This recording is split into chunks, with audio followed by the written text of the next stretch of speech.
Hey, welcome this morning. Did I just say morning? I don't know when you're listening to this. I apologize. Okay, let's go ahead and ground ourselves in our greatness. I think yesterday, my great thing was seeing my 4-year-old's boldness in action. And I've always noticed that she's bold beyond her years. But yesterday it was like, whoa, this girl is on another level. And okay, so we went to the park, just the park down the street, and first and second grade class happened to be playing there. And she was playing tag with my kindergartner and her, right? So she's a 4-year-old, the youngest out of anyone playing here. And they're playing tag, and one of the oldest boys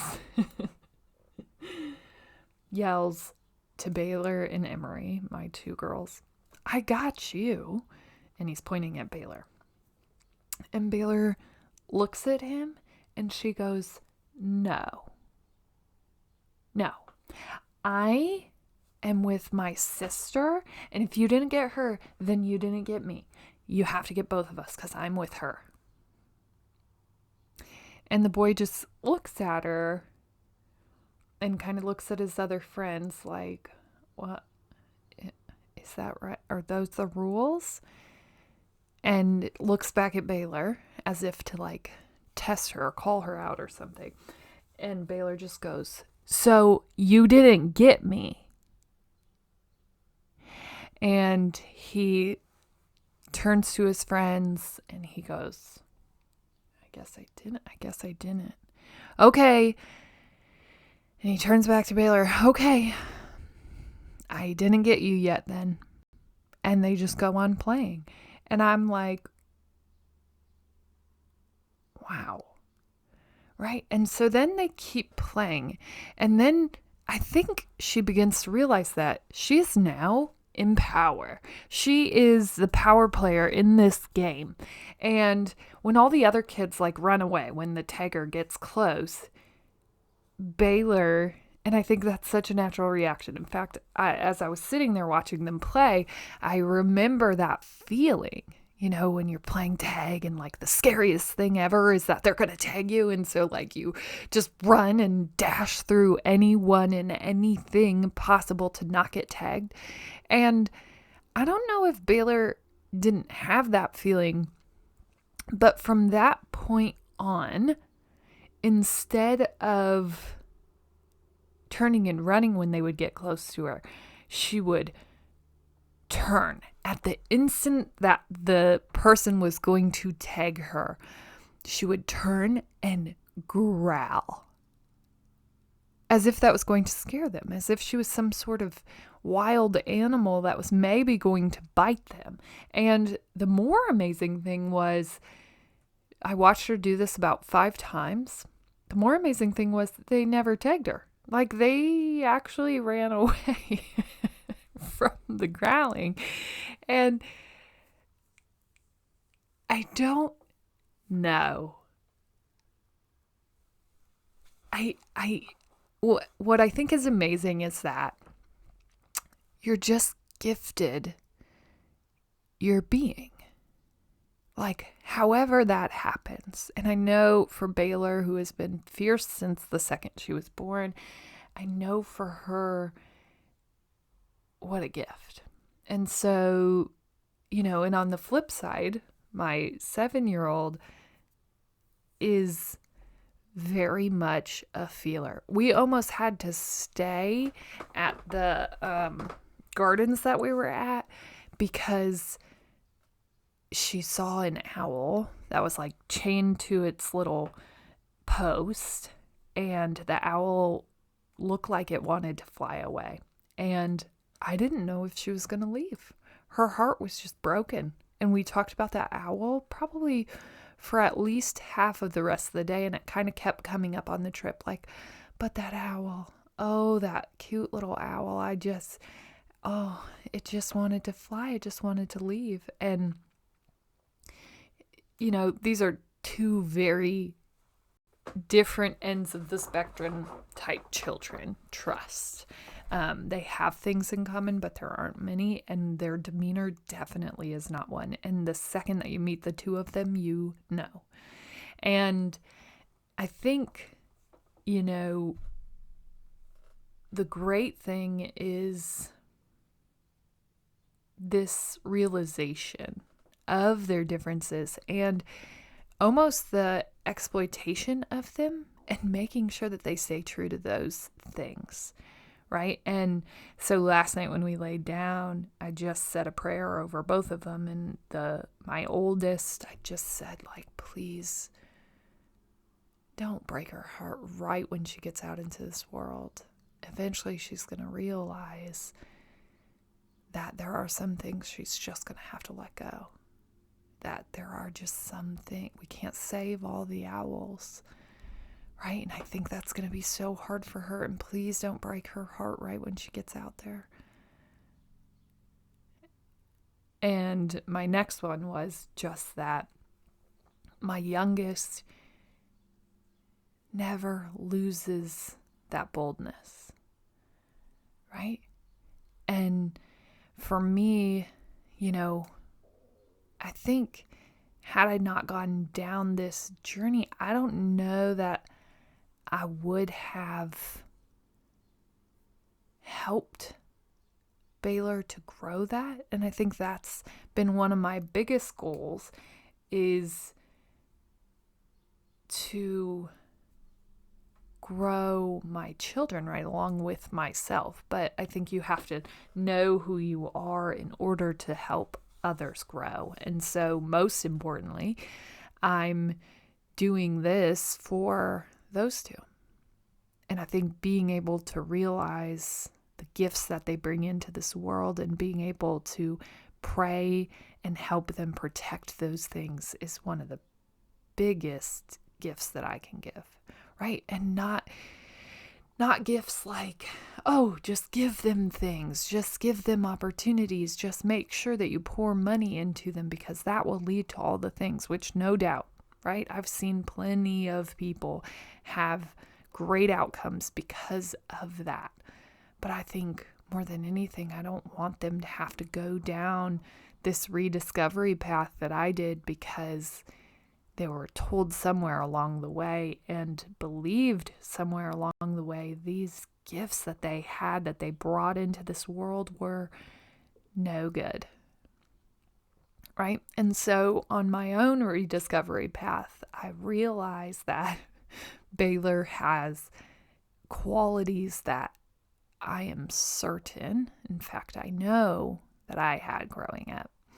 And so yesterday, my great thing was seeing this and realizing that that's such a strength. And it was a strength that I had been afraid of. It was a strength that I had been trying to hide. And it's a strength that I don't ever want Baylor to hide from. Right? And so many times, that's what happens. Weaker people, or people who haven't done the work, right? This isn't a hate session.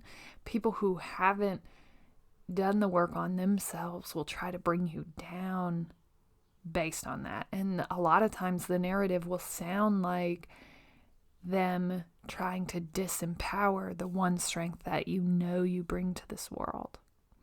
And that sucks, right?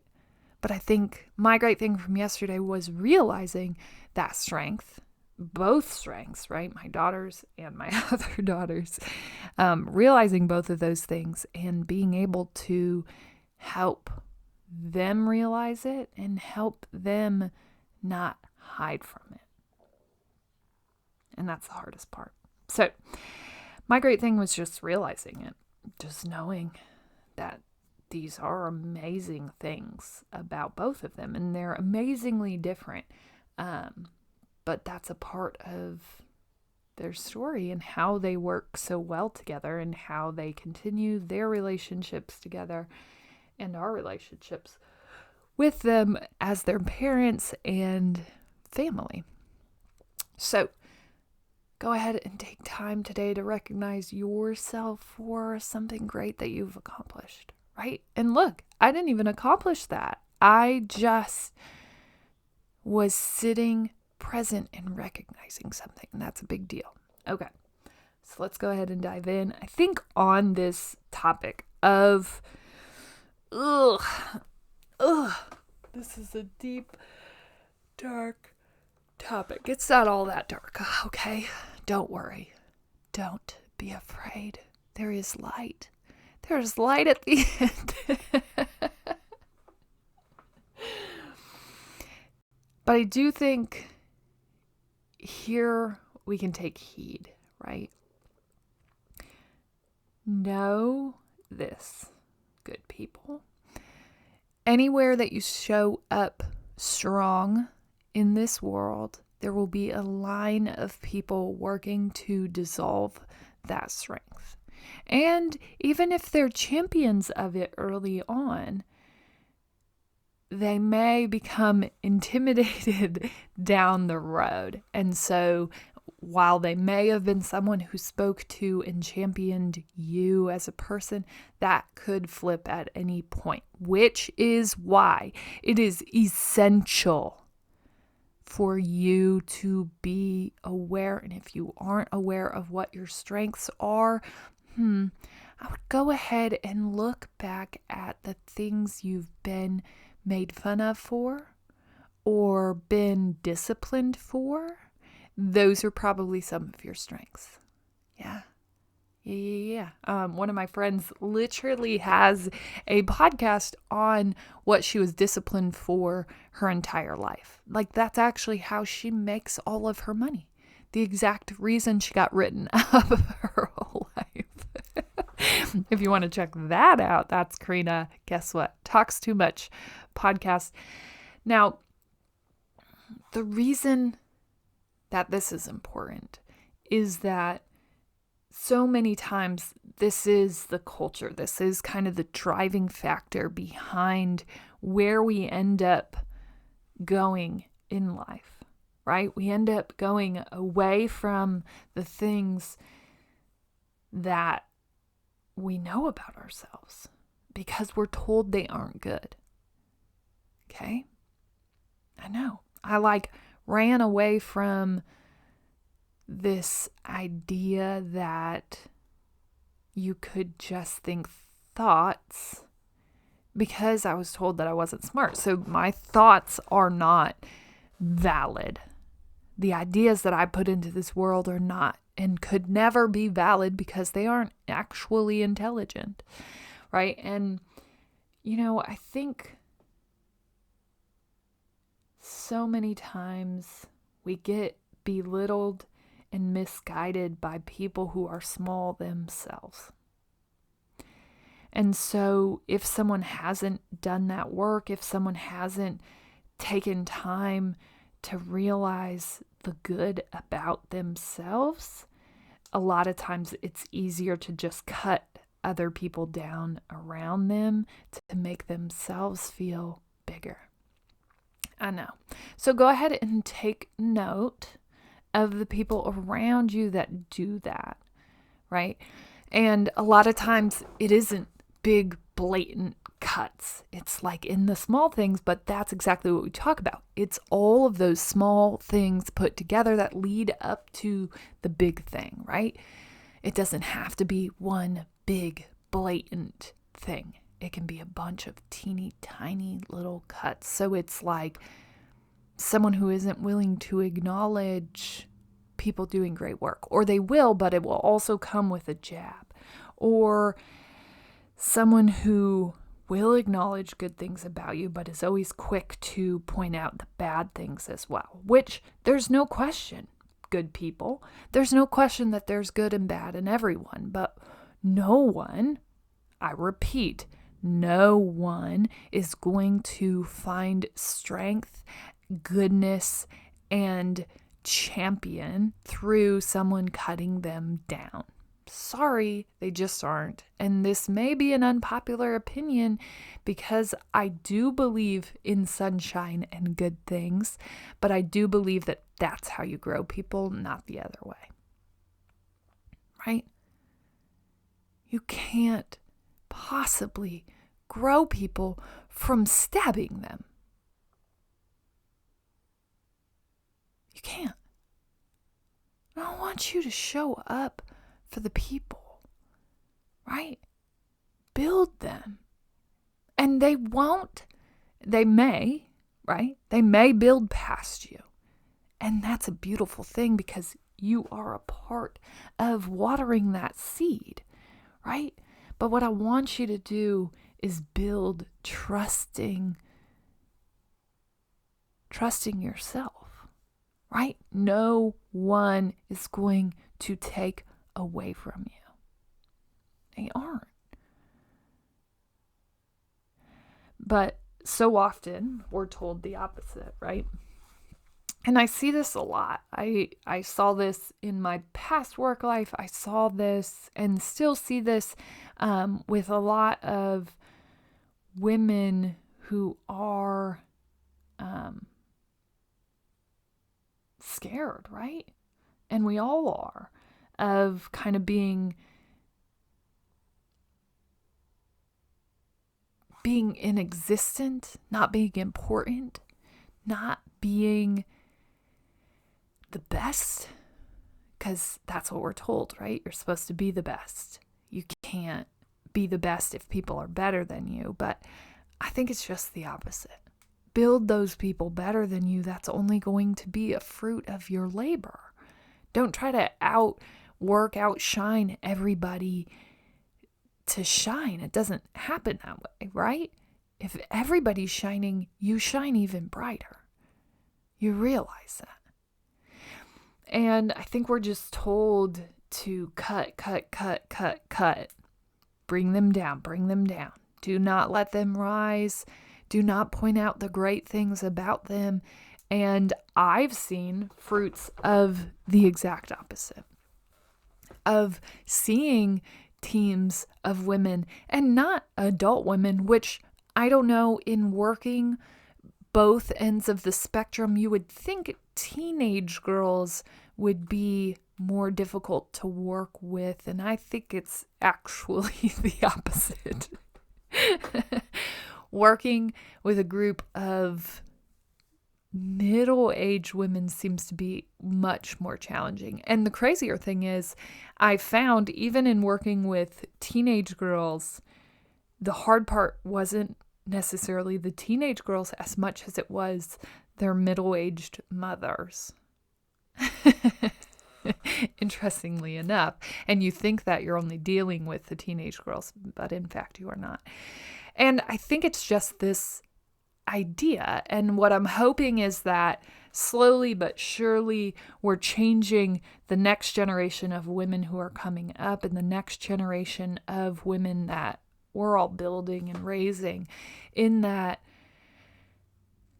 there's room. There's room. We don't have to cut anybody down, right? We don't have to break them down the way we were all broken down growing up. Like, let's raise these women up.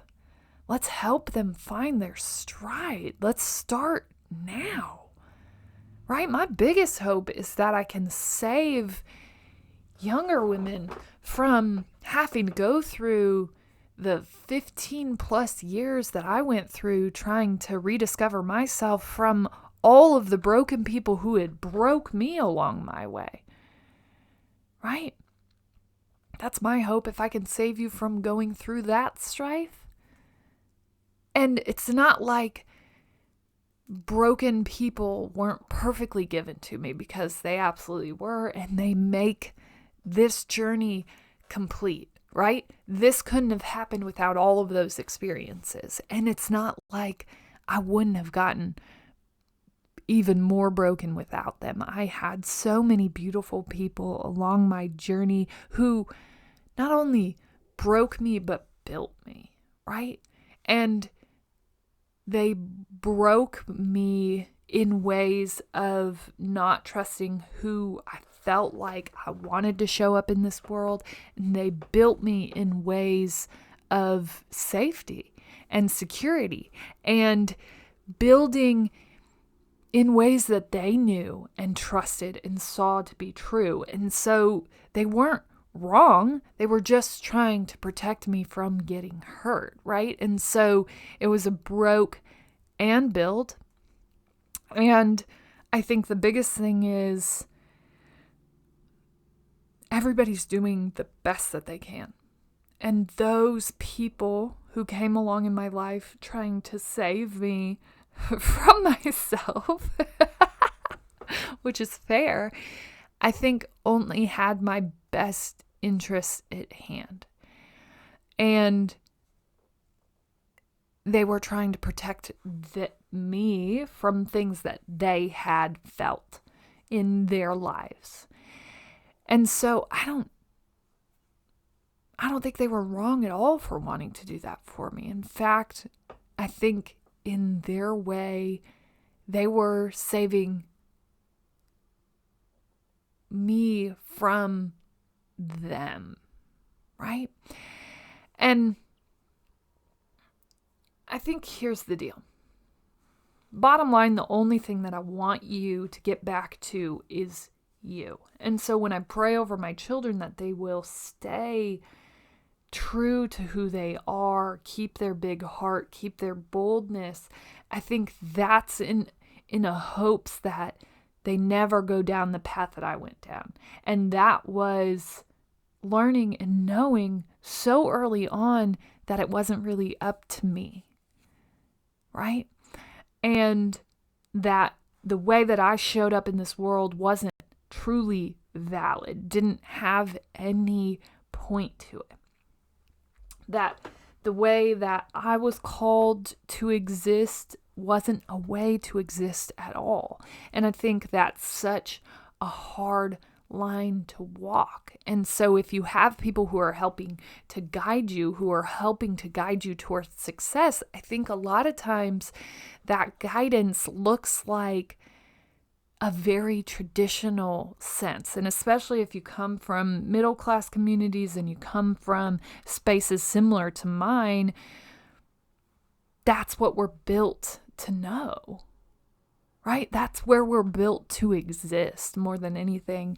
And it's hard to not be taken down by that. And it's even harder to show up true to yourself when most of the ships that are being steered are going towards that traditional route, are going towards this idea of deemed success routes, right? And what does that look like, Hannah? What are you talking about? I'm talking about this idea that it has to look one way. And I think so many times we get talked out of trusting ourselves and trusting the way that we've been called to show up in this world more than other people calling us to show up in a different way, right? And I think I wish that I had trusted my boldness the way that I pray for my daughter to trust hers. I wish that I had trusted my own abilities. I wish that I had trusted my gut instinct to go this route 10 years ago. But if you don't know yourself and you don't trust yourself, and that's hard, especially when you're just starting out. So many times we're told to trust mentors and we're told to trust these people that we think have our best interests at hand, when in fact, a lot of times they just don't. And I think that's sad, but it's very true. And it's not that they want what's best for you most times. But if they're just getting to know you now, what you do they even know? Right? Do they know the things, the true being? Or are you showing up as this different kind of person? Are you showing up as the person they want or the person you are? And I think that's where things go awry. So many times we shapeshift, or at least I know I certainly did. And I just kept shapeshifting to be whatever anybody wanted me to be. However they wanted me to show up, that's kind of who I would take on. And so when those people were trying to guide me, they were just guiding what they wanted, right? And I was just following. I honestly would have shapeshifted the rest of my life, and I would have never stood up for anything had I not gone to that conference, had I not read the 1,000,000,000 books, had I not honestly stood up for myself and started figuring out who I was and how I wanted to show up. And seriously standing and saying that I wanted to live life on my terms, not everyone else's. Not everyone else's vision of what success looked like. Not everyone else's vision of what I was supposed to be in this world. I wanted to stand up for myself. I wanted things in this world that other people couldn't even conceptualize. And so when you start to stand for yourself, when you start to stand for anything, I don't care what it is, people start to feel threatened, especially if you're challenging things that they've been telling you, right? And you're questioning it. And then it gets even worse, right? When those things are similar to things that they want for their life. And so you can expect to start to feel daggers in your back. And that's part of it, right? And you can also trust yourself enough to run out of range, to stop allowing those people to sink their teeth into you, okay? And it's not that they don't want what's best for you. Sometimes they just don't know, or sometimes there's a threatening pattern that comes with people trying to grow themselves and their own lives. And so people who aren't on that same journey will probably try to stop you or break you down. And you owe it to yourself to just keep running. You are never going to regret standing for yourself. The only thing you're going to regret is not doing it sooner. Not trusting who you're in this world called to be. Letting other people talk you out of that. And I know that that's so hard, right? Especially when those people are, quote unquote, successful. Letting them talk you out of who you are and who you're meant to be. That's where you go wrong. Letting other people establish the terms for your life. Do you want to travel? Do you want to write? Do you want to speak? Do you want to run a company? Do you want to run your own company? Do you want to start a company? Do you want to move up and be in leadership? Do you want to X, Y, and Z? Do you want to coach? Do you want to inspire? Do you want to lead? Do you want to? I don't know. But I do know that if those are the things that you want, if those are the things that you want to make a stand for, saying those things out loud, thinking those things will likely scare someone at some point. And they may try to bring you down. And all I can tell you is that you have to be strong in what you know about yourself and start telling yourself that every day. That's why we end the podcast the way that we do, because I truly believe if you know these things, if you hear these things enough and you start thinking them and believing them, you can go do anything. You are wildly capable. We're just also wildly terrible at letting other people influence us past who we know to be true. As always, you're smart, you're strong, you're beautiful. What are you going to do? Change the world. Let's record our intro. Hey, today we are talking about knowing yourself and truly trusting who you're supposed to be. And if you've been struggling with people kind of shooting you down or people attacking you for showing up and deciding that you want to live life on your terms, and I think if you've started this journey, you've already started to feel those daggers kind of come at you. If that's what you've been feeling, we're covering that today. And the inconsistencies of that and the true fact of the matter, which is you can trust who you're meant to show up in this world as. And I think so many times we're talked out of that trusting and that knowing. And more than anything, I just want you to know that it's okay. It's okay to just know. It's okay for you to stand up for yourself. It's okay for you to want to be what you want to be in this world. It's okay. Keep going. Keep moving forward. Keep standing up for yourself. Keep standing up for something. You owe it to yourself. Let's dive in.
stopped recording.